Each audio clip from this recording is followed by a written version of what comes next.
Good afternoon and welcome to this Mills Oakley webinar on DGR status, the new ruling on the In Australia requirement. I'm really grateful that you've decided to join us this afternoon, and I hope that this presentation will provide you with the guidance that you need to be able to determine whether or not your organisation is entitled to be a DGR if it's going to be sending money overseas or doing activities overseas. So the PowerPoint should be on your screen in a second, and we will ensure that after the webinar is over, we also send you a copy of the PowerPoint for your records. I invite you to ask questions. If you can please type them in and send them in, and then in the last few minutes of this webinar, I'll look at the questions and try to respond to as many as I can. Please, I encourage you to write in, and if I don't get to answer your question during the webinar, then I'll take it offline and respond to you as soon as I can after the webinar. So let's get started.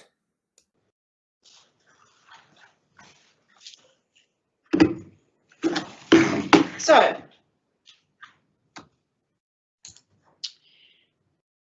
this afternoon, we'll be looking at 5 different areas. What are DGRs? I'm sure most of you know, but I think it's worthwhile covering that. What is the benefit of being a DGR? What was the law prior to this ruling coming in December last year? What does the ruling actually say? And then we're going to finish off with a bit of a summary. So let's start off with a bit of a summary of In Australia. So even though the title to the webinar was about DGRs, in actual fact, the new ruling, which is, let me see,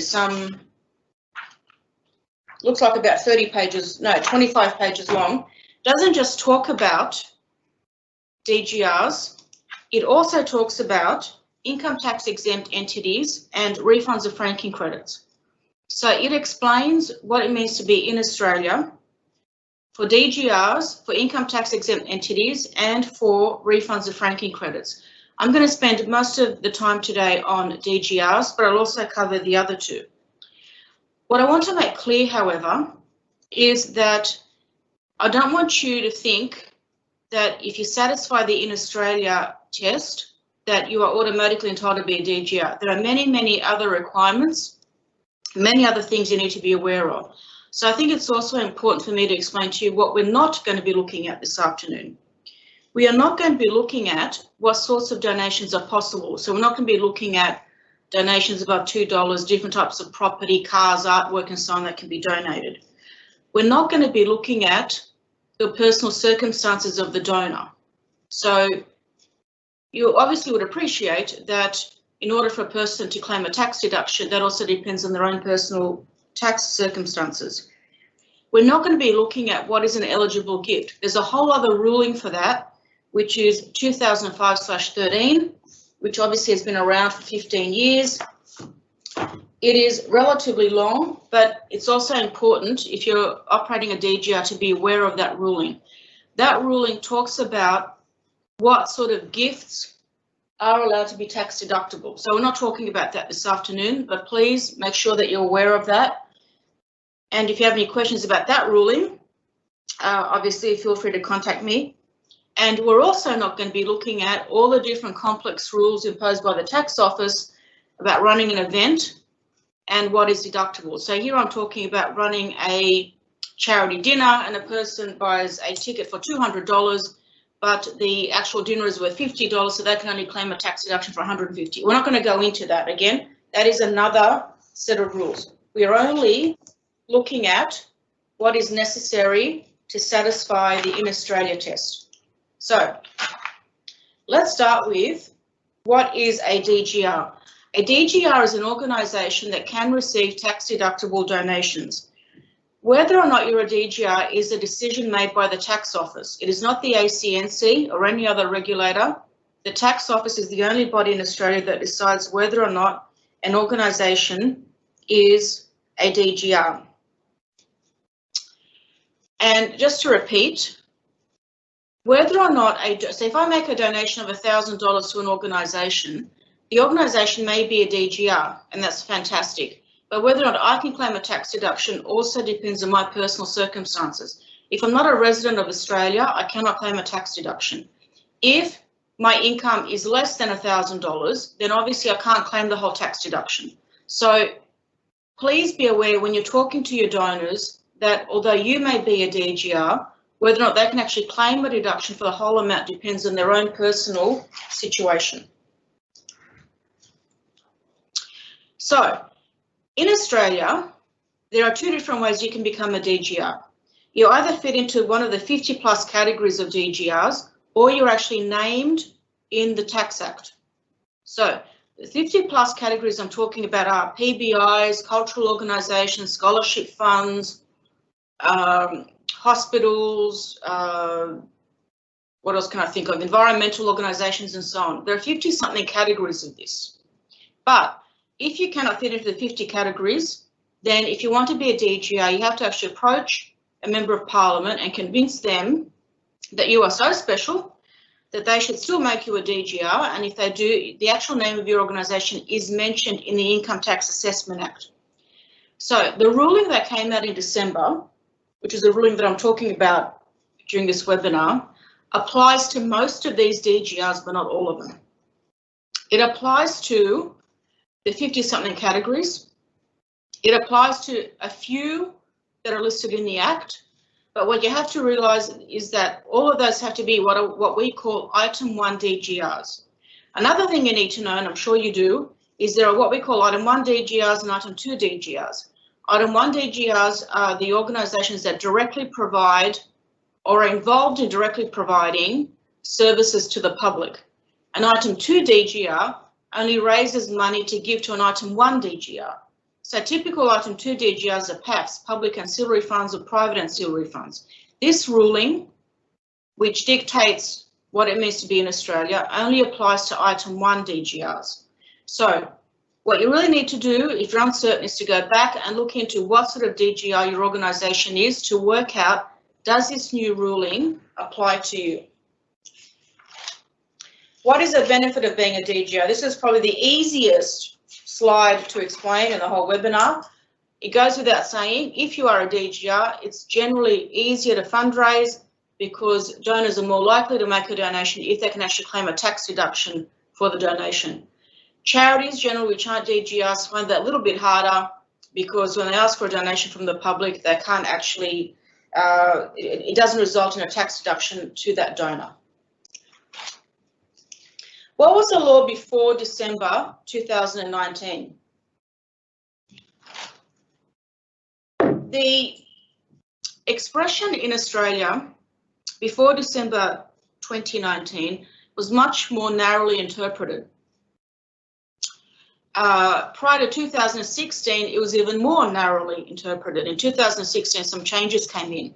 So what we have is before 2016, very narrow, 2016 to 2019, slightly wider interpretation, and now we have the new ruling in 2019, which has widened it even further. So let's have a look at this. Before 2016, it was very, very difficult for a charity, usually a PBI, to conduct activities overseas and be a DGR. This was especially the case for PBIs that wanted to work in third world countries. Before 2016, the In Australia test required activities to primarily benefit people in Australia, so not overseas, even if indirectly it helped people overseas.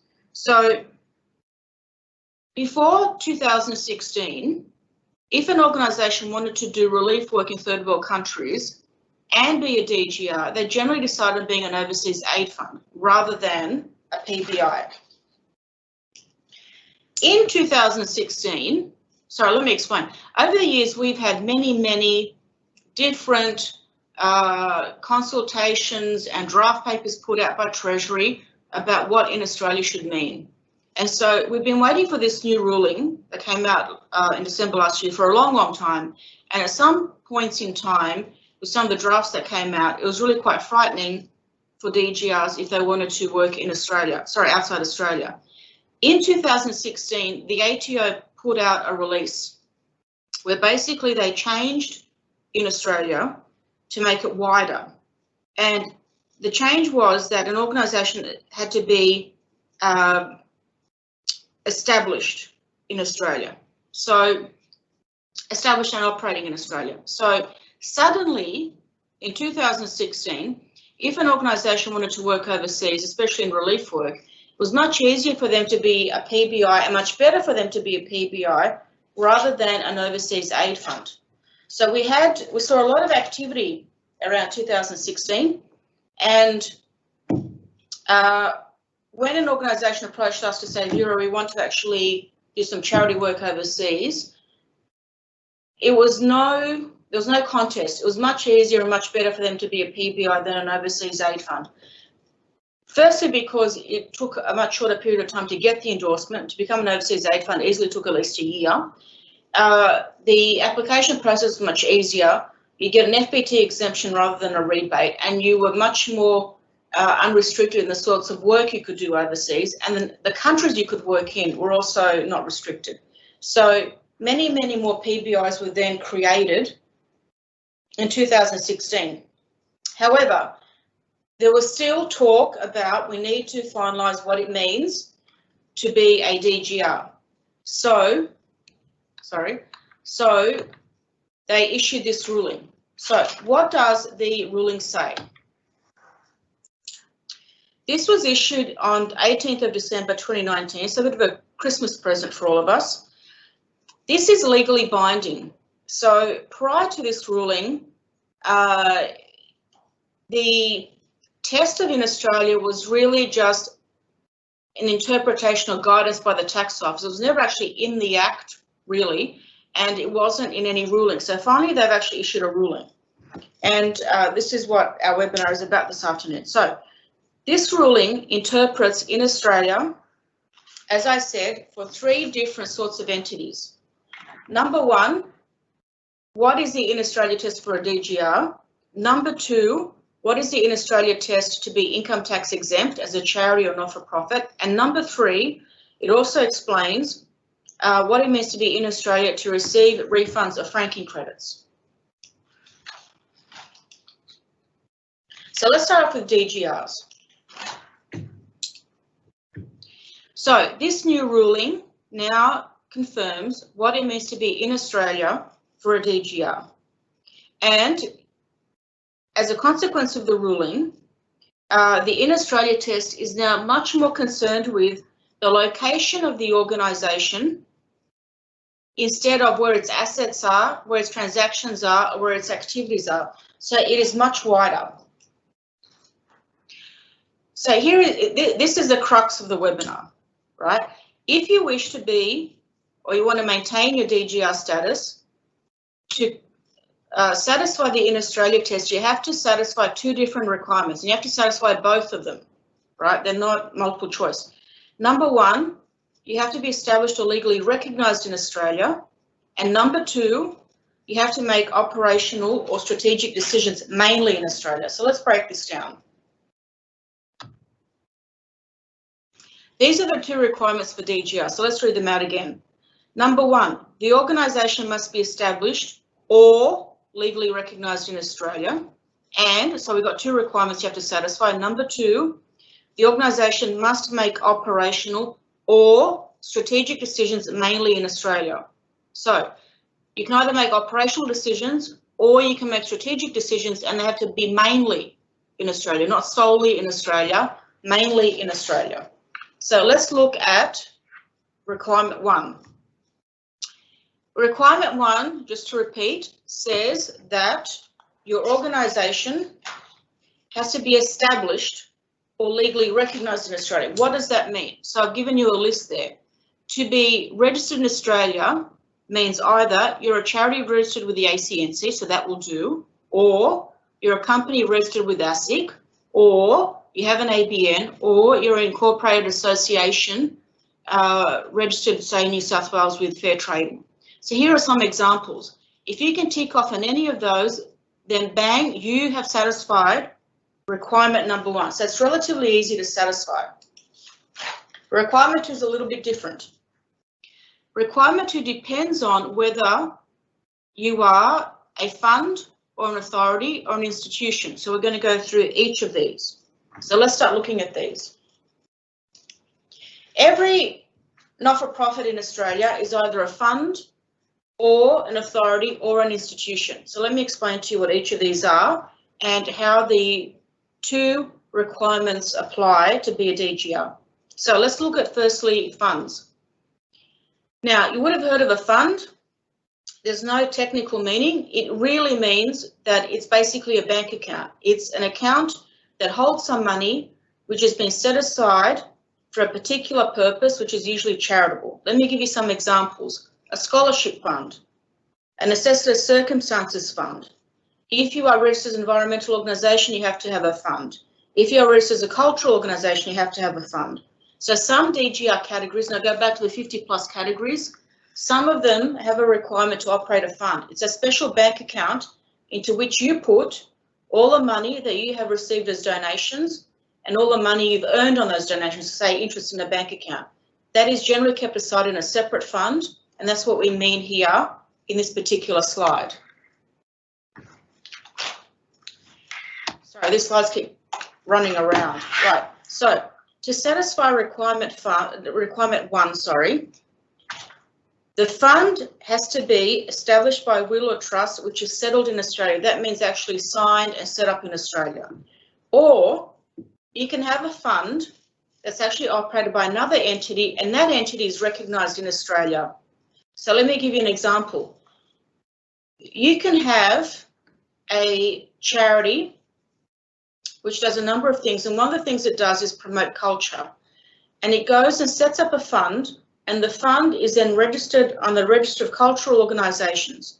So the entity is the charity, so say it's a public company limited by guarantee, but it also runs the fund. If the charity is registered with the ACNC, then that is enough for the fund, the cultural fund, to satisfy this condition. Or, as I've said before, another possibility is having an ABN or registering as a charity. Requirement number 2, how does that apply to funds? In order to satisfy this requirement, the fund has to have its decision-making powers about either operational or strategic matters actually conducted in Australia. So you don't have to have both operational and strategic, it's operational or strategic, and I emphasise again, it says mainly exercised, not solely exercised. You do not have to have your purposes conducted in Australia or your beneficiaries located in Australia. What the tax office is looking at is really where are the decisions made. So really, in a nutshell, we're looking at where is the board making its decisions. So here's an example which I think explains very well how the test actually is applied to a fund, and this is from straight out of the ruling. So the Cambodian Education Society is a not-for-profit organisation in Australia, registered as a charity with the ACNC. It was established by a trust which was settled in Australia. It is a public fund, so basically a bank account set up solely for the purposes of providing money, and usually funds only provide money. They don't actually do any work themselves. They raise money and then they distribute the money. So this fund provides money for the construction of a building to be used by the society as a school for disadvantaged children in Cambodia. So now let's look at how it satisfies the two requirements to be in Australia. The trustee, because it's a trust, the trustee of the fund is a company and its directors manage the company in Australia. The trustee has a bank account in Australia and receives donations from members of the Australian public and from ancillary funds. The monies received are held by the trustee in accordance with the terms of the trust deed.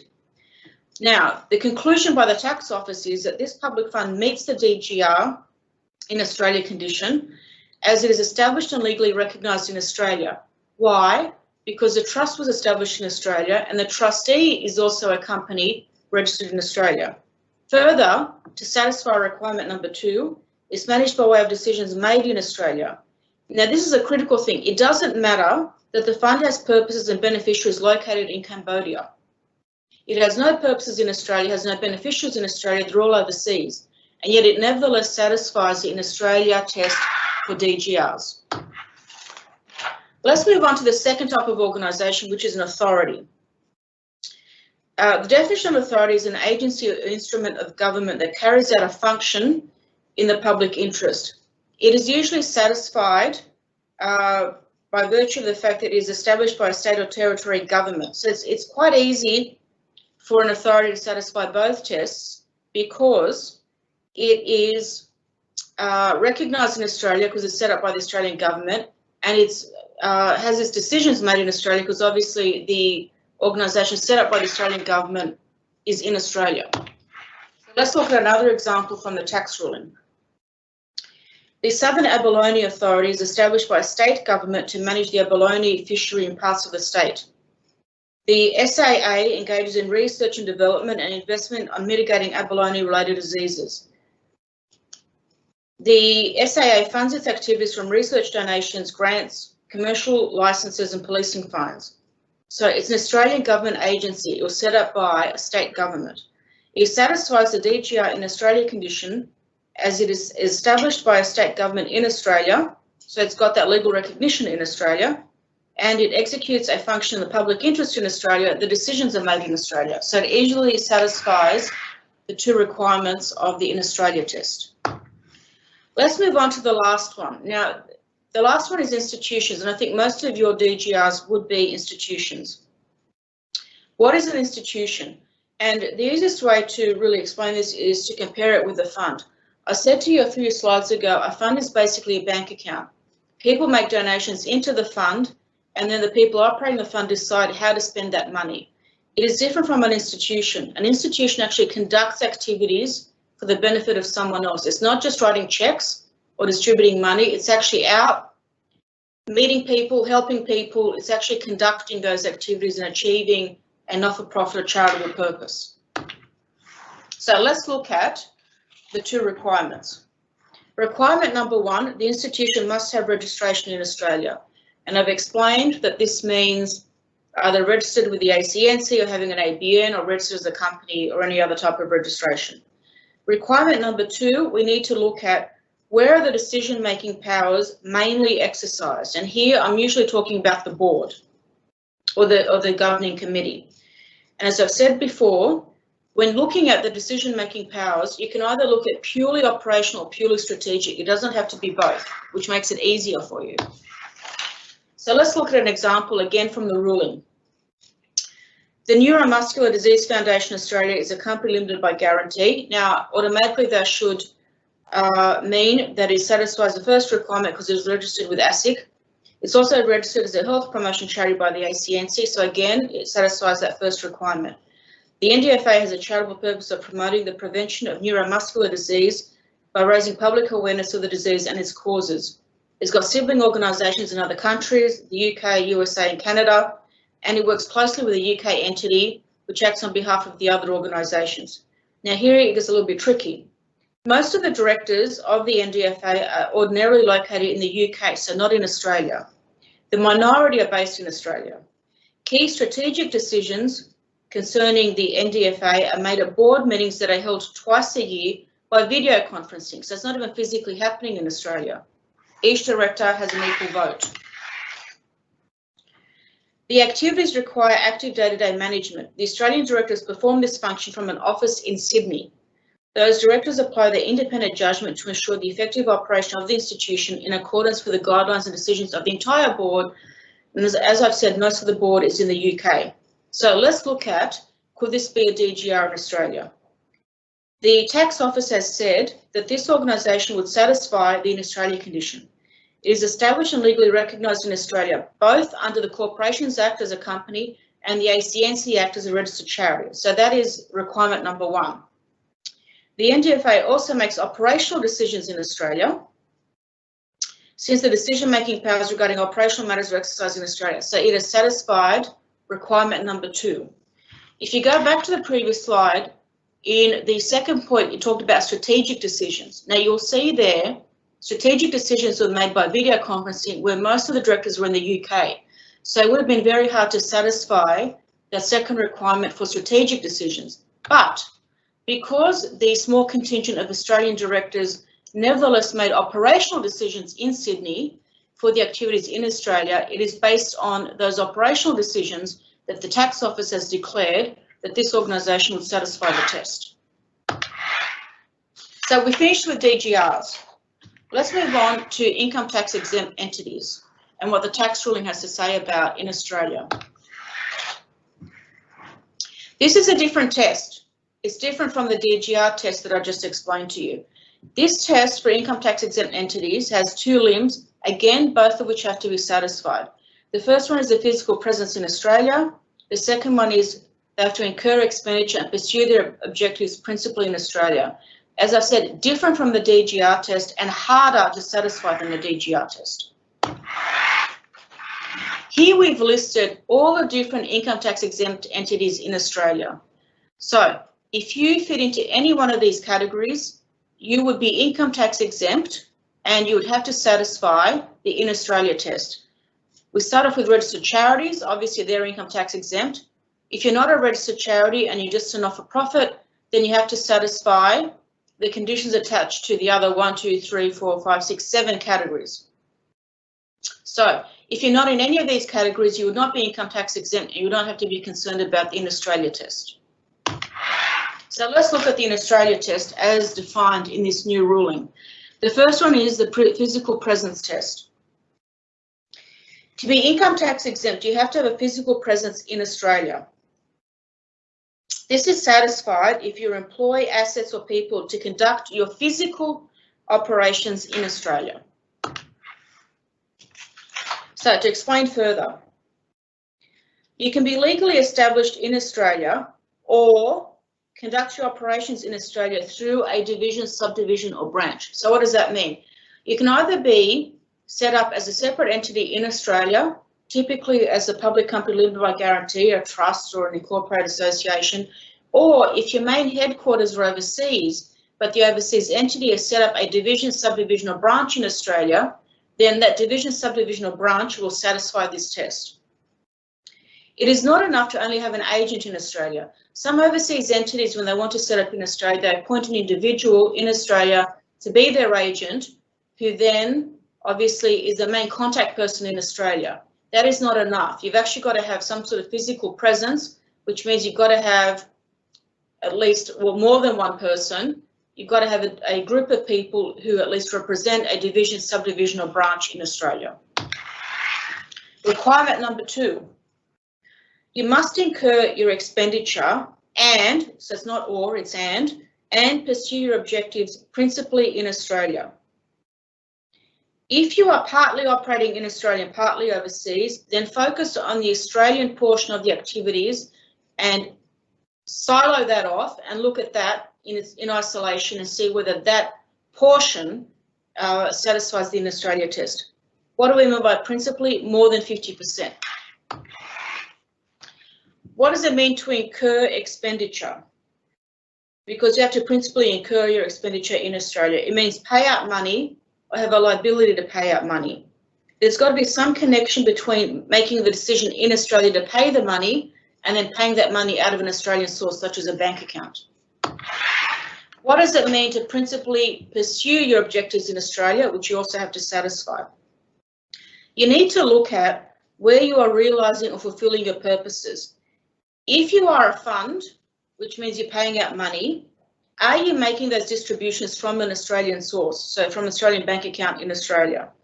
If you're an institution actually conducting activities, which basically means providing some sort of good or service, are you providing those goods and services in or from Australia? Now, in working out this concept of principally the 50% rule, there are certain amounts of money that you need to disregard. And I'm going to give you an example. So if you get lost in the next couple of slides, hang in there with me, because I believe the example will make it very clear.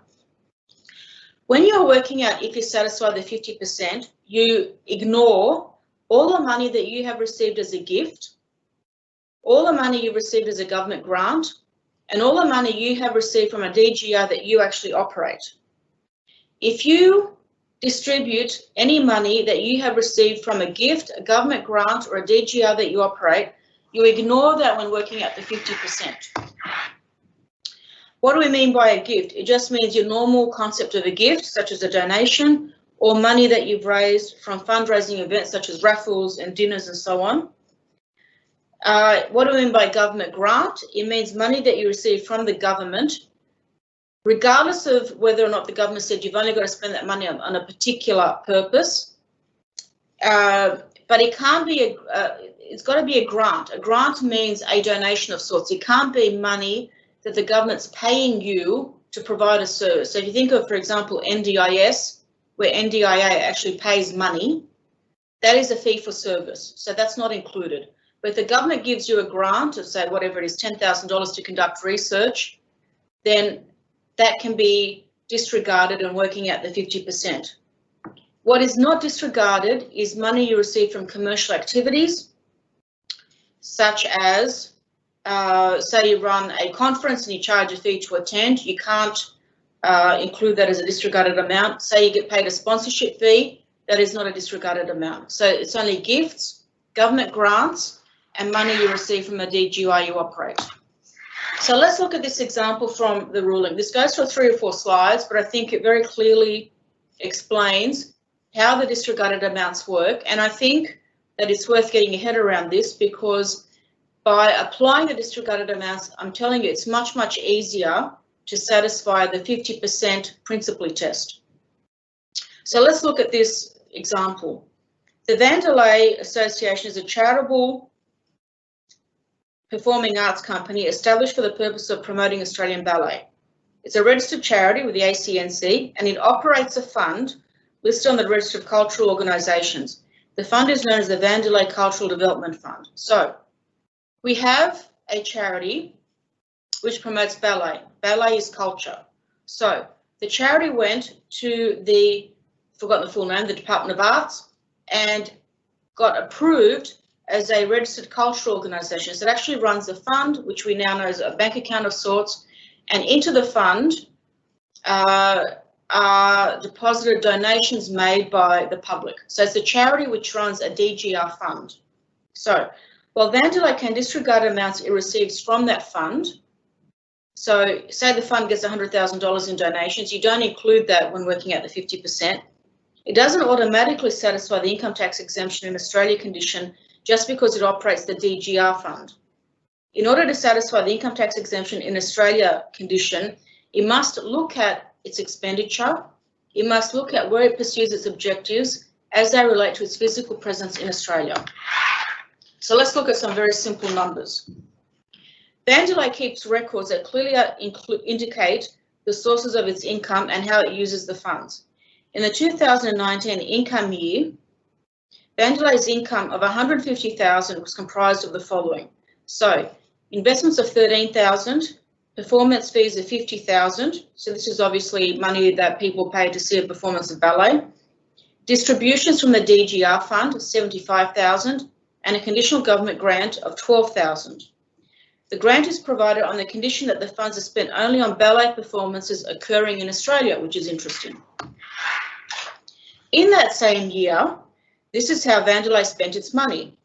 It made a distribution of $87,000 to a performing arts company in China, so not in Australia. For the remaining 53, so remember we started with 150, right? It spent 87 overseas. For the remaining 53, sorry, it spent not 150, it spent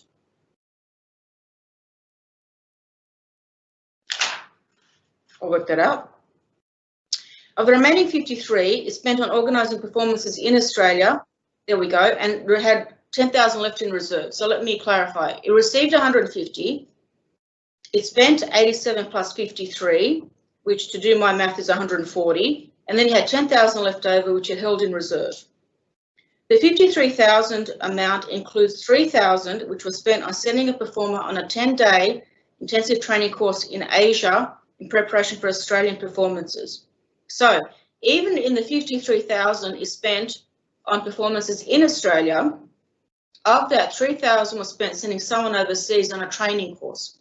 So it really only spent 50,000 in Australia, one could argue. So Vandelay's use of funds for that year is summarised as follows. 87,000 sent to China, which is 58%, so obviously more than 50%, which is the principally test.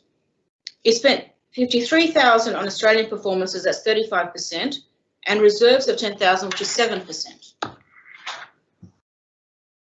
So in determining where its expenditure is incurred and its objectives are pursued, Vandelay can disregard the 75,000 of the 87,000 offshore distribution, 75,000 being the amount it received from its DGR fund, because remember, that's a disregarded amount, right? So therefore, only $12,000 in expenditure, 18% would reflect the pursuit of objectives outside of Australia. So technically 87,000 was spent overseas, but if you deduct from that the 75,000 it got from its DGR fund, which we know is a disregarded amount, then the ATO is saying they only really spent $12,000 overseas. So it's not what used to be 58% overseas, it's now only 18%. The remaining 53,000 expenditure, 82% of total expenditure, would reflect the pursuit of objectives in Australia, even though that includes sending one of the dancers overseas to do some training.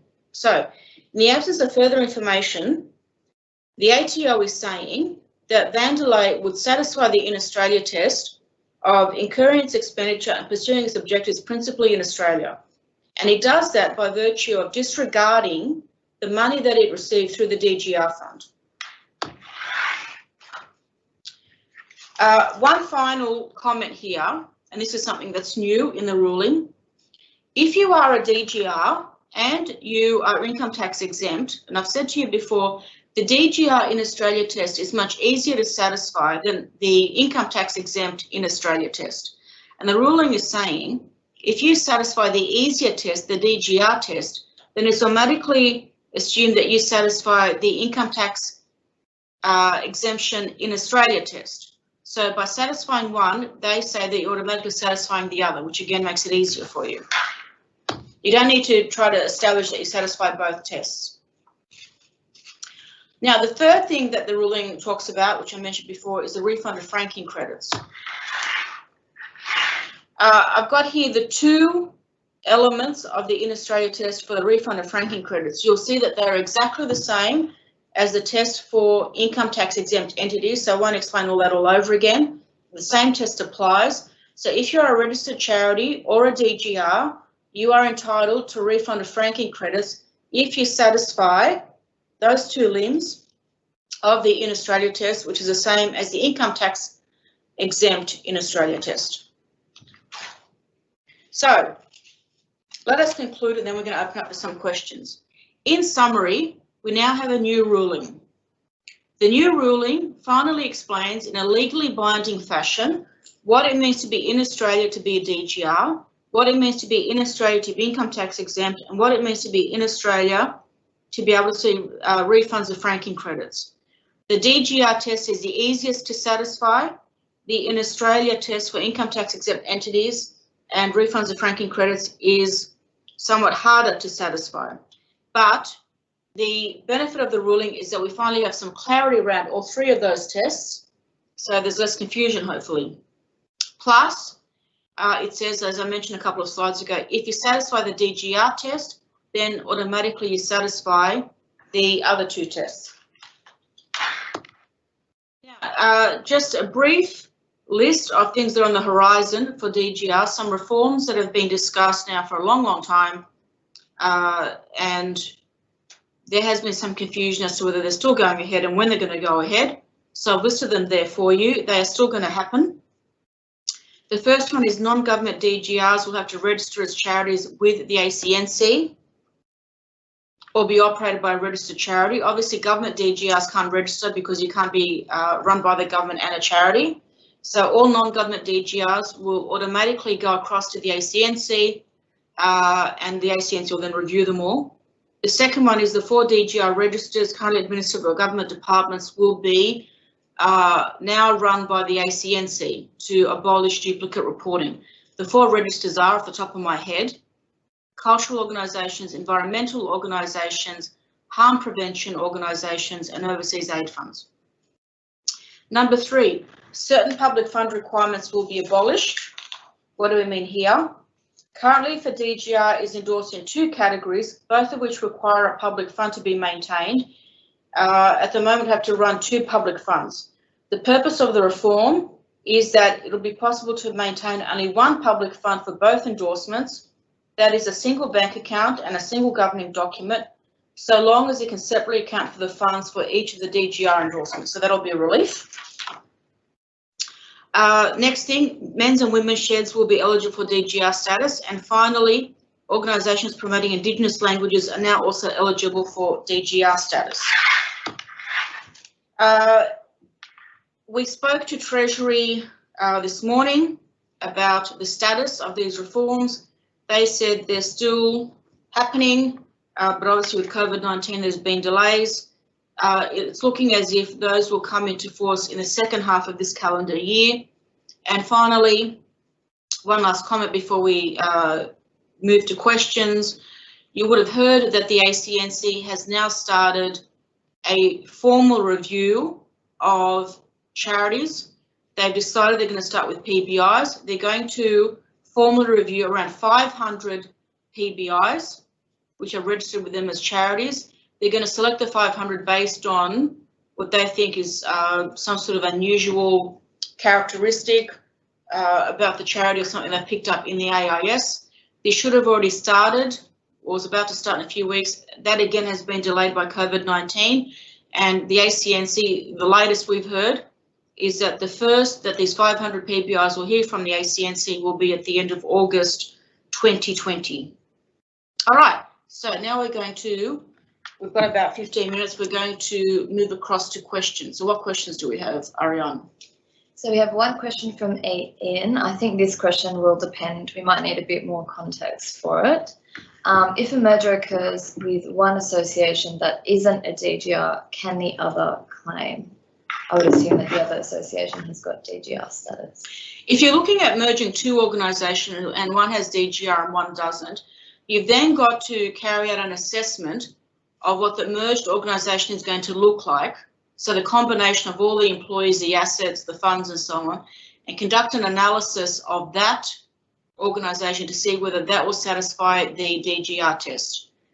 What you also have to think about is, if you say organisation A is a DGR and organisation B isn't, if you merge B into A and the remaining entity is A, then technically it will be registered as a DGR because the entity A always has been a DGR, but you should, for the purpose of prudence, you should actually carry out an analysis to see whether merged entity A is really still entitled to be a DGR or not, in case you get audited by the tax office or the ACNC. If you're doing the opposite, if you're merging entity A, which is a DGR, into entity B, which is not, well then you'll stop being a DGR, obviously, and then you'll have to carry out an analysis of can entity B become a DGR and do a fresh application for it. And just one more question from Ian. How particular is the ACNC with checking DGR status? Not very. They're more interested in whether or not you're eligible to be a charity. So at the moment, the ACNC does not actually give DGR endorsements, apart from PBIs and health promotion charities. It's the ATO. So the two authorities, it's really the ATO that's more interested in whether or not you actually satisfy the DGR test. In terms of in Australia, that's going to be something that the ATO is much more interested in than the ACNC. All right, any other questions? Is this webinar recorded? That's a good question. I will have to find out. I'll definitely send you the paper and I'll find out whether it's been recorded, and if it is, we'll send it to you. Any other questions? Have I confused you all, or it makes sense? I'm hoping it makes sense.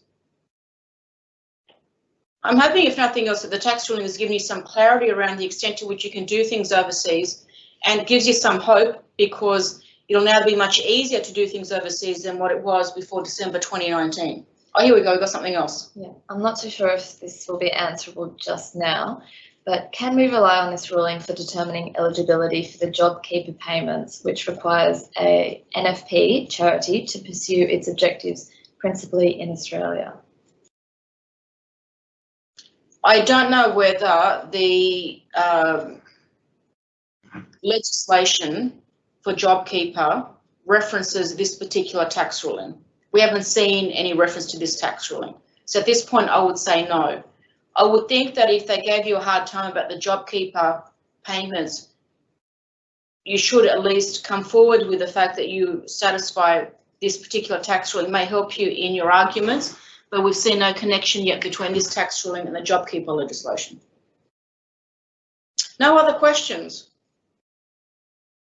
All right, well, I thank you for participating. If you think of any other questions, then by all means feel free to email me. You've got my details there. As I said, we'll email out the PowerPoint to you. We'll look into the recording of it, and I'm hoping that it's been beneficial to you to give up your hour and listen to this titillating subject of tax rulings and DGR. So thank you very much and goodbye.